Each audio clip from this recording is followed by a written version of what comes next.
Sehingga kata Sayyid Zabidi, pengarang kitab Ithaf itu, kalau kita sampai Ithaf ya hitung saja setelah Mbah Mahfud ini punya abah alim alama namanya Abdullah punya abah alim alama namanya Abdul Mannan ini awaluman lazama Sayyid Zabidi sohibul Ithaf di Mesir.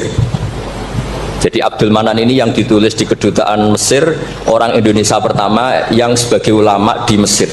Beliau ngaji mulazamah sama sohibu Syarhil Ikhya. Gini beliau mulazamah kalian sengarang Ithafus Sadat Al-Muttaqin, namanya Sayyid Murtado Az-Zabidi. Terus pokoknya sanad Indonesia itu top pokoknya. Jadi kalau Mbah Hamid ya tinggal itu saja, Mbah Hamid, Mbah Dimyati, Mbah Mahfud, Mbah Abdullah, Mbah Abdul Manan, terus ke Syarihul Ikhya Sayyid Murtado siapa? Az-Zabidi. Itu kata Sayyid Murtado Az-Zabidi ketika muji tadi, muji ilmu. Seorang lagi apa? Muji apa? Ilmu. Konstitusi ini harus dijaga. Apapun tidak cocoknya kita. Kadang-kadang kita sebagai orang alim itu kan, kalau seneng tirakat, santri ini wajib tirakat. Sira seneng tirakat, santri ini rawlah tirakat. Itu tidak boleh seperti itu. Yang seneng di monggo, tapi jangan sampai mewajibkan. Yang nggak seneng yo tirakat, ben sekali-kali ngelawan nafsunya itu. Wong kok menuruti. Kalau niku masih ngeten nggih sering tirakat, tapi sampean ra perlu tak kandhani. Kula yo kepengin ikhlas ora riya dadi. Jadi sampean ra oleh gugat kula, Gus ora tau tirakat. Ya misalnya tirakat ora tak kandhani sampean. Sing jelas termasuk tirakat kula niku kula ora diundang wong kang elan kecuali pernah sepuh. Ini agak diregani ya kebangetan gitu. Jadi sing ngundang kula ora pernah sepuh ya kebangetan. Kok enggak tahu diri ini. Wong karuan ra oleh kok dilanggar wae.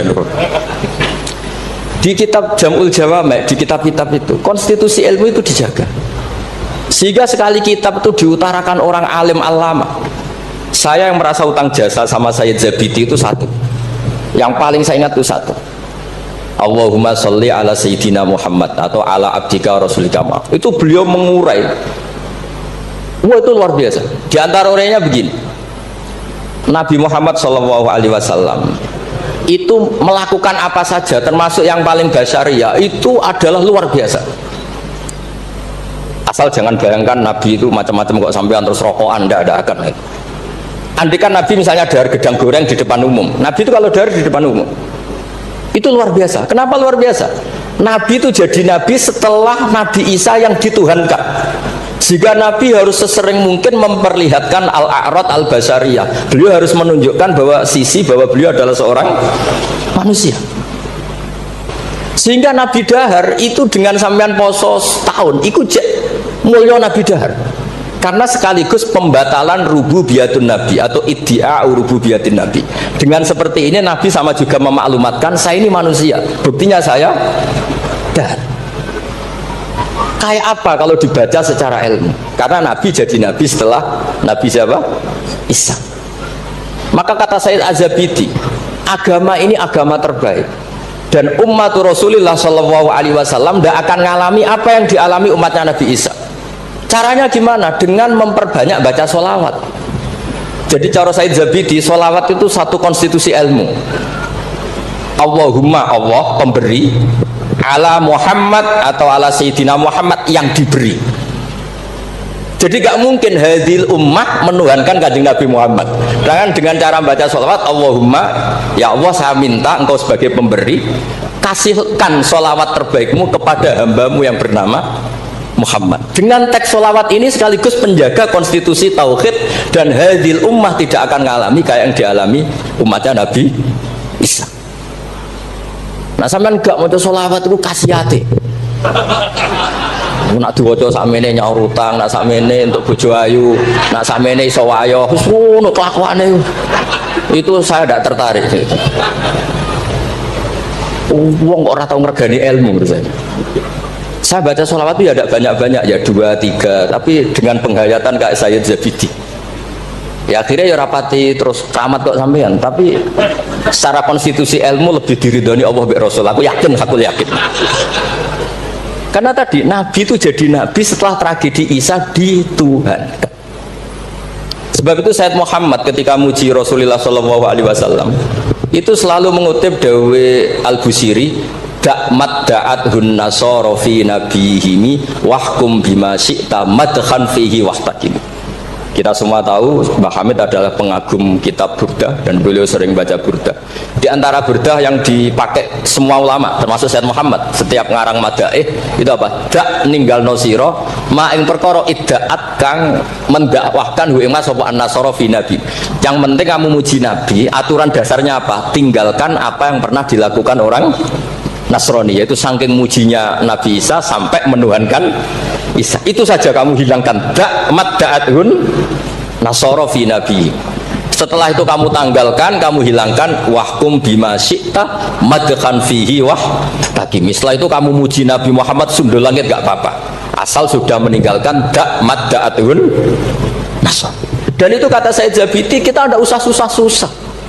Dengan membaca sholawat itu sudah seperti itu, karena kamu minta Allahumma ya Rabbi, berarti Allah posisi pemberi karena Tuhan. Nabi apapun ala qadruh, apapun tingginya derajatnya Nabi itu posisi penerima. Sehingga kita muji Allah karena dia Tuhan, dan muji Nabi sebagai ahabbal khalqi ilallah, yang paling berhak mendapat afdholas sholawat minallah. Nah coba kalau orang Islam baca sholawat kayak itu, kayak apa luar biasanya. Itu yang bisa seperti itu siapa? Lagi-lagi ahlul ilm. Kalau tidak ahlul ilmi ya kasihate tadi. Paket ini untuk apa? Paket ini untuk apa? Ya ribet. Kalau sering jalur ijazah tiang, tapi alhamdulillah terkenal ramandi terus udah boten. Sing jelas tak amuk. Sering kalau dia, Gus, nek nak maca sholawat kasihate apa? Kowe ku nabi-nabi dhewe perhitungan. Nak maca selawat go nabi yo sing seneng, maca arang-arang kowe perhitungan, njaluk opah. Gus nyun ijazah jenengan namuk. Kowe ku ora bener. Ya ana kiai ngatus kula ya ana ben wong lu sadar lah bener. Tapi ada kiai yang baik, tiap minta ijazah dijazah. Timbang mara Gunung Kawi mendingan dijazahi selawat. Lah itu masalah ijtihad, ini masalah apa? Ini kalau waca tentang Mbah Hamid yang ini tulisan yang di buku ini, yang ini tentu sudah disahkan Mbak Idris, di sini juga ada tanda tangan beliau. Bismillahirrahmanirrahim. Wajtahada kullal istihadi khilalaha fa akhudha min kulli ilmin min ulumiddin khadzuhul awfa wa qistahul akfa wa baru'a fi ilmil balaghati wal bayani hatta ishtahara bi abdil juman liqudratis tidharihi abyata wa syawahida mangzumati ukudil juman bikulli jaudatin wa itqanin wa uyina akhiran mudiran wa umdatan lil ma'had wa mudiran idaratil madrasah allati unsiat di awali maratin lil ma'had. Jadi beliau itu sudah rahasia umum, sampean tanyakan orang alim manapun, tantangannya mesti maca juman. Wes wah wong alim sak Indonesia lah kon ngorek juman mbok opae sak miliar mikir yakin. Pamane nek sing ngaji kula, nek sing ngaji wong goblok mungkin wis rada aman lah napa. Nek sing ngaji padha wong alime mesti mriyang iki. Iki macane mantamin apa manna. Bahasa Arab yo lucu, man yo tulisannya mem nun, manna yo mem nun, min yo ribet dengan bahasa Arab. Makanya ada orang tanya maknane lam tarjiman ya gara-gara itu. Gus maknane lam tarjiman opo? Oh, jebule lam taro daman. Lam taro ora ningali sapa mar'ah daman ing getih diwaca langsung lam tarjiman. Pusing. Kene. Karena syaratnya jadi orang alim itu dua. Satu punya guru alim, dua punya murid alim. Di guru alim tok iso istirahat. Mereka kok muridnya bodoh jauh dibodoni. Tapi nak sampai di guru alim, di murid alim meriang. Lho kula bayangno dadi Badim Yati Termas meriang. Mbah Hamid mriku mun alim nate ngaji teng Mbah Khalil Kasingan. Mbah Khalil Kasingan itu tesih Mbah Mbah Mun. Orang yang sarang Mbah Khalil Kasingan itu yang sarang Khalil Harun. Adikipun Mbah Umar Harun. Niku menantu saking Mbah Ghazali pendiri Pondok Sarang. Malane Mbah Mun nak dibali Gus Mus Mustafa mergi anjen pernah sepuh. Sepuh niku, sepuh Mbah Mus. Niku Ibnu Hajar Al-Haytami niku muridnya Zakaria Al-Ansori. Zakaria Al-Ansori di guru jenis Ibnu Hajar Al-Asqalani. Nek ape ngaji yo meriang, mergo kon maca. Ah, maca. Gurune alim alama. Nek ape mulang yo meriang, mergo muridnya alim. Aku nak ora bener diguyu Ibnu Hajar Al-Haytami. Tidak ada guru alim, dia murid. Makanya sumpek. Dene Zakaria Al-Ansori sumpek. Masyhur beliau. Lima dakunta aliman hatta saharta bi Syekhil Islam Jape li anni duqitu baina hajuraini masyhur. Aku digebek watu loro. Ya aku nak ngaji yo sumpek perkara di guru alim alamah. Nak ape mulang yo sumpek mergo di murid alim alamah. Ya meriang. Jadi akhirnya yo nak ngaji yo mutolaah, nak ape mulang yo mutolaah. Mergo muridnya pinter terus. Zaman itu terkenal Ibnu Hajar Al-Haytami, alim alamah. Wong karangane luwih akeh timbang gurune. Jadi mulane di murid orang alim ya barokah mesti sampean. Jadi aja men ngeluh murid kok gak alim-alim, iku Allah sudah nyediakan berkah. Enak muridmu alim iku meriang. Mulane sing syukur sing syukur urip sing syukur ora usah bayangno sing aneh-aneh. Gus kula ben di murid sing alim-alim. Allah tidak menyediakan itu. Nah iku nyata, iku ribet. Mulane donga dikira-kira. Donga sekali ra bener iku mari trauma. Kalau sebelah balik cerita, Hikam itu termasuk orang yang nggak pati suka kalau orang berlebihan berdoa karena beliau cerita, ono wali tukang hamal itu tukang manol. Dia dapat uang kalau kerja di pasar tukang angkut barang. Setelah punya uang, coro sekarang 10.000 pulang terus ibadah. Karena dia gak ingin kaya, wong wali kok uben juga ya wali aneh gitu. Tapi nak wali kok ora sugih itu ya aneh juga. Karena nak kepengen sugih berarti toma, nak gak sugih berarti rapati durusi pangeran. Padahal waqat qala ta'ala lidunya ukhdumi man khodamani. Ono sing maca ikhdami man khodamani. Kalau tak waca loro ben ketok isane ngaji, mergo guru. Kula niku ya ribet. Kula mboten pamer alim mboten. Justru kula ngetokno alim ngergani guru-guruku. Nak kula ora ngetokno alim kan wong muridé Mbah Mun kok ngono. Jadi kula niku ya rada sombong tapi niate sae. Kanjeng Gus Idris isin misale ponakan kok gobloke ngono. Dadi niki kesawangane sombong tapi niate adab. Mboten niki jujur mawon. Dadi kadang wong sawangane sombong hakikate iku adab. Cara bapak ngoten. Dadi wong sawangane sombong tapi apik. Ya mergo wae saking tahadus bin. Wong nak wali tenan mesti Allah dawono ning donya ukhdumi man khodamani atau ikhdami man khodam. Wong sing ngurusi aku iku urusi. Makanya mesti atat dunya wa hiya rahimah. Wong wali iku mesti donya teko meskipun dia ndak seneng. Mulane sing nawani mobil Mercy kayak Hamid zaman iku Mercy mewah-mewah mobil nggih kuat. Ya rapati ono cerita butuh difatihai untuk punya mobil. Dan Mbak Bisri luar biasa, masih konco ngakoni nak dongane Pak Hamid. Mantap. Meskipun ya sering bodoni Pak Hamid Ki Bisri, masyhur ceritanya. Ki Bisri nanti diundang ke mriki mboten disangoni Mbak Ki Hamid. Umur kok konco. Wis dah aku ra mbok sangoni klambimu tak pek. Bareng dipek dibeto teng Kasing teng Rembang mriko didol mbek mukhibine Pak Hamid. Payune luwih larang timbang harga mubalek. Zaman itu misalnya umumnya balek dipangoni 1,5 juta, itu payu 3 juta. Yo gak ada cerita ngoten enten WA Ki Bisri kalian Ki Hamid atau WA-an. Bareng Ki Bisri sowan mriki susuke Kang. Dadi dhisik wali ya rileks guyon santu. Dadi singkat cerita niki hamal niki ndonga ya Allah kula niku wali, mau kepengin mangan sak piring kok dadi hamal. Kula niku sukani rezeki sing ora usah kerja. Walhasil beliau itu udhuiyah sarikon di dakwah dia mencuri terus di penjara untuk jatah mangan tiap hari untuk jatah mangan. Gusti kenapa harus penjara? Kan kamu minta rezeki tanpa kerja. Juga ini sampai pangeran ralat doa bukan sakit. Mulane donga niku aja ya sing ana sunah Rasul. Mergo nek sekali keliru niku ribet. Mulane kula nate wonten tiyang melarat wedok elek kebetulan niku rayu. Yo dongakno Gus, dongakno bojo kula niku sugih. Aku ya tak jawab. Sampean siap nak bojomu sugih? Maksudnya nak sugih mesti pertama digenti ku omah.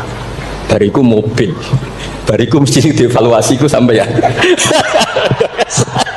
Omah wis apik, mobil wis apik, mau karek sitok. Kok penumpangnya ngene. Akhirnya mun Gus Rafsa. Jadi donga itu ya kudu dipikir. Lho coba setelah potongan wong lanang guys padha wae lah susu.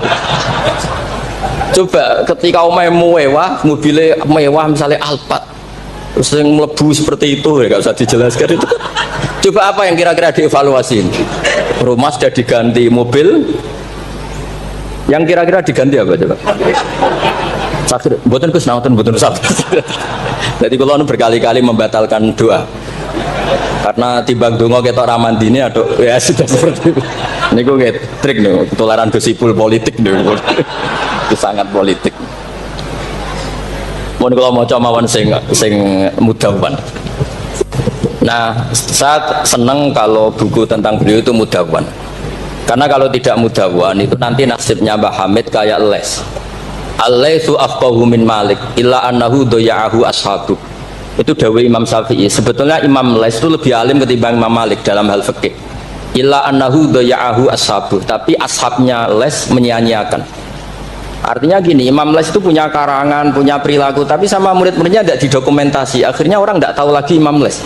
Padahal itu rival debatnya Imam Malik. Makanya penting bagi ini ada Gus Sama, ada Mas Aziz supaya mengabadikan tulisan-tulisan Pak Hamid termasuk Nadzuman Sulam Taufik. Karena bikin nadzuman itu tidak gampang. Dari kata nasar, prosa, dinazumkan itu kan butuh keahlian. Karena nadzuman itu harus notnya sama, akhirannya sama. Mengganti kalimat yang prosa itu kan tidak gampang. Ini sudah saya cek, karena saya tiap hari juga baca Sulam Taufik. Itu sama sekali nggak ada yang dibuang dari kata aslinya. Kata aslinya yang di Sulam apa? Taufik. Jadi seni bikin nadzuman itu ya tidak gampang. Misalnya begini, saya beri contoh yang terkenal ya. Kenapa saya milih yang terkenal supaya lebih gampang. Zaman Sayyidina Ali karramallahu wajah masih sugeng itu ngendikan begini. Yaqsimu dhuhri, ada riwayat qasama dhuhri rajulani. Abidun jahilun wa alimun fasikun. Yang merusak Islam itu hanya orang dua. Orang abid tapi bodoh, orang alim tapi fasik. Itu ulama dulu segampang ini membuat padanan itu dan maknanya sama. Fasadun kabirun alimun mutahatiku wa akbaru minhu jahilun mutanassiku. Kerusakan besar kalau ada orang alim yang fasik, tapi lebih rusak lagi kalau ada orang bodoh ahli ibadah. Itu I'anatul Thalibin, Said Abi Bakar Sato, gurunya Mbah Mahfud. Berarti Mbah Hamid, Mbah Dimyati, Mbah Mahfud, Said Abi Bakar apa? Sato, berarti guru keempat. Itu punya cerita. Kenapa orang alim yang fasik afdalu min jahilin mutanassik atau min jahilin abidin? Terus dua orang ini berdebat. Ya apik wong bodoh lah, piye ahli ibadah, tetap apik. Mula wong alim tapi fasik. Dua orang ini akhirnya sepakat. Marani wong bodoh sih. Marani wong bodoh ya pasti ibadah jenenge wong bodoh. Ibadah. Dua orang ini ya rada kurang ajar wong loro. Ya fulan ana rabbuka, aku iki pangeranmu. Seneng aku kowe nyembah aku terus. Tapi mulai saiki wis tak bebasno. Sesuk-sesuk ora ibadah apa-apa, wis tak ridani, tak ridani. Iku langsung muni hore sesuk wis bebas. Saking bodone. Umpama dekne ngaji kan ngerti, sautu wa harfu iku Allah nak ngendikan gak nganggo sautun ka sautil adam. Umpama dekne tahu ngaji kan Allah iku mukhalafatul. Ora mungkin Allah kok diswara kaya ngono iku ora mungkin. Tapi matur nuwun Gusti, matur nuwun Gusti. Mulai sesuk kula mun mboten salat malih. Menang sing sitok delok bodho. Wis, akhire golek wong alim sing fasik. Betul lagi pas mabuk jenenge fasik. Mabuke cek ning masjid bisa. Wong alim piye-piye dhewe bau-bau masjid. Mabuk ning masjid. Seneng sing sitok. Wah, satu-satu berarti mergo sing mau bodho, sing sitok mabuk. Seneng sing dia pendapat ya apik wong abid sing bodoh timbang alim fasik. Mergo pas mabuk. Oleh muni ya padha kok pager. Ya fulan. Ama tastaqi minni ana rabbuka. Mbok wong diisin to ambek aku iki pangeran ndelok kowe kok amen mabuk. Si wong alim mah masuk mabuk iki jadi sisa-sisa alime. Golek pedak. Ya fulan ulimukal ana rabbak. He fulan tak ulang pangeranku sapa? Ono pangeran kok nyuwara. Dibedak. Artinya dekne cek memenuhi definisi ilmu nak wa mukhalafatul bil hawadis. Mas mabuk lho cek waras. Ya maksudnya nak iso ya aja bodoh aja ngono maksudnya nak iso. Tapi ini kalau cerita tentang Mas Sama, tentang Mas Aziz ini mas-mas kula sedanten. Enggak gampang. Jangan kira terus ini hanya nukil, enggak gampang. Dari lafadz apa natar prosa kemudian menjadi apa? Nadzuman kayak tadi dari qasama dhuhri rajulani. Terus diganti apa fasadun kabirun alimun mutahatiku wa akbaru minhu jahilun mutanassik. Ini saya beri contoh ya. Tak beri contoh. Mari sampean dorang tidak semuanya ngaji Sulam Taufik. Nah, kalau ngaji terus radi ngertos dari teks aslinya. Misalnya begini ya, ini yang hatmun alal mukallafid dukhulu fi dinina ja'a bihi rasulu ma'asubuti fihi bidawami wa akhdhi lazimin ahkami. Ini kan persis teks di aslinya. Sampean siapapun yang ngaji Sulam Taufik pasti tahu. Terus kada kafis sifati wal af'ali subhanahu an al-sunil juhali. Ini mengganti ta'ala amma yaquluna uluwan kabira. Ursila rahmatan ilal makhluqi turran wal ma'rufu bil masduqi. Ini berarti pengganti kata rahmatan lil alamin. Terus ini yang yalzamu kullu muslimin ayyamna'a islamahu wa saunu amma qata'a min qaulin aw fi'lin aw i'tiqadi wa walladhi yad'una birtidati. Ini kan waqat fasha tasahulul kalami fi zamani mukhrijil islami. Itu kan di apa? Di kitab Sulam Taufik memang kalimatnya seperti itu. Wa yaksuru fi hadza zaman at-tasahul fil kalam begini-begini sampai keluar dari mereka kalamun sing mengeluarkan mereka dari nopo Islam. Terus di sini diganti waqat fasha tasahulul kalami fi zamani mukhrijil islami wala yaruna dzaka dzamban fatla angkau nidzakal fi'li kufron asla. Itu kan meskipun kamu hanya dengar itu persis seperti kata nasarnya, tapi oleh Mbah Hamid digubah monggo Mbah Berton sedemikian supaya menjadi nadoman yang mudah dihafal. Jadi itu butuh malakah. Nah, kenapa beliau punya malakah itu? Karena ketika ditermas di antara kitab yang beliau kaji itu adalah Uqudul Juman sampai punya gelar Abdul Juman. Jadi saking mulazamahnya, kayak kamu kalau suka uang itu kalau orang Arab bilang Abdul Dinar. Makanya Nabi kalau ngeritik tak isa Abdul Dinar, tak isa Abdul Dirham. Jadi kalau orang menekuni sesuatu itu disebut apa? Abdul. Itu dulu Kiai Hamid ditermas sampai punya gelar Abdul Juman.